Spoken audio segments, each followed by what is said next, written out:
I don't know about you, but between family, friends, and vacations, I have way too many pictures and it's getting harder and harder to find what I'm looking for. I have tried to put them into folders before, but every time I try, I end up with a bunch of folder names that make any sense and I cannot find what I'm looking for. It's why services like Google Photos or Apple Photos are so tempting to me. They make it really easy.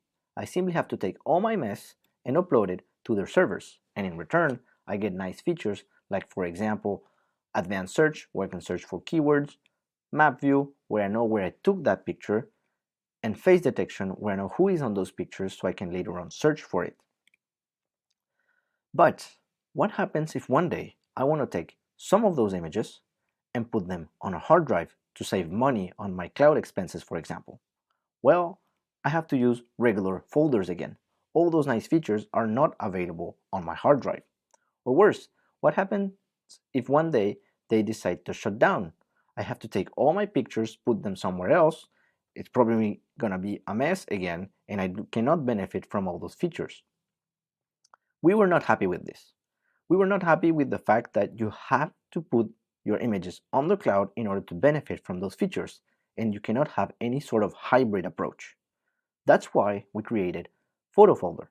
PhotoFolder works just like Google Photos or Apple Photos, but if you want to, everything can be stored in your hard drive. Let me show you a very quick example. Here we have a folder.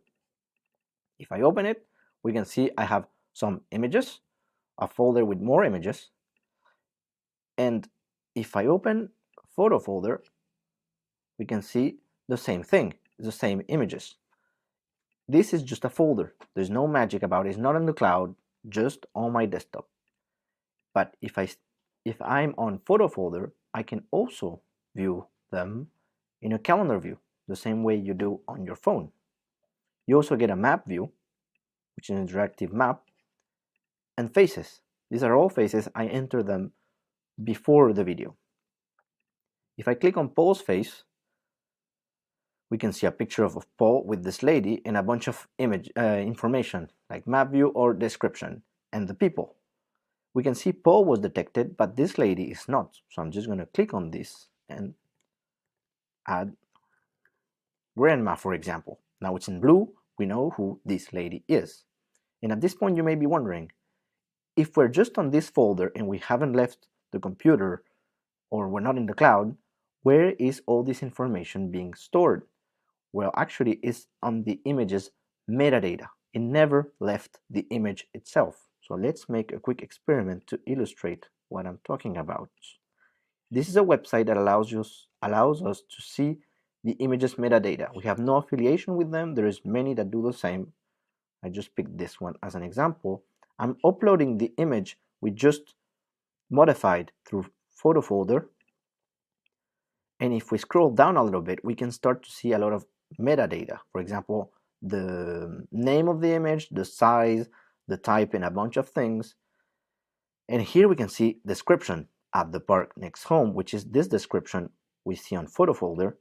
If we keep scrolling down, we're going to see location. This is latitude, longitude, which is the one we used on this map. And if we keep scrolling down, we see subject. We have Paul and grandma, which we just added on PhotoFolder. These numbers on the side are the coordinates of her face on the image. Once you're done modifying your images, you can just close PhotoFolder and all this information, it's still here. You can take this folder and put it in Google Drive or in a hard drive or wherever you want. All this information is still there. That's a little software. You can download it in photofolder.github.io and feel free to give feedback or anything you want. Thanks.